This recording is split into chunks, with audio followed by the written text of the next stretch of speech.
वो साल जब सूरज गायब हो गया, सन 536 ईस्वी। अचानक दुनिया भर में सूरज की रोशनी मद्धम हो गई। तारीखी रिकॉर्ड बताते हैं यूरोप, मशरिक वुस्ता, चीन, हर जगह आसमान धुंधला हो गया था। एक मौर्रिख ने लिखा, सूरज चांद की तरह दिखाई देता था बगैर रोशनी के। क्या हुआ था?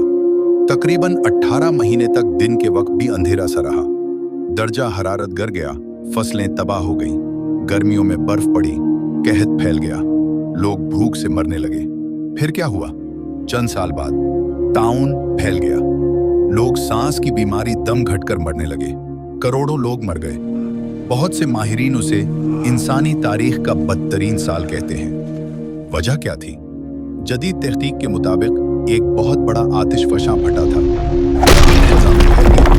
राख ने सूरज को छुपा दिया। सूरज की रोशनी जमीन तक न पहुंच सकी, लेकिन मुकम्मल यकीन आज भी नहीं कि क्या वजह हुई थी। सन 536 ईस्वी में दुनिया बच गई, लेकिन अगर खुदा न खास्ता दोबारा ऐसा हो जाए तो? कभी कभी तबाही जंग से नहीं आती, वो आसमान से उतरती है और इंसान बेबस देखता रह जाता है।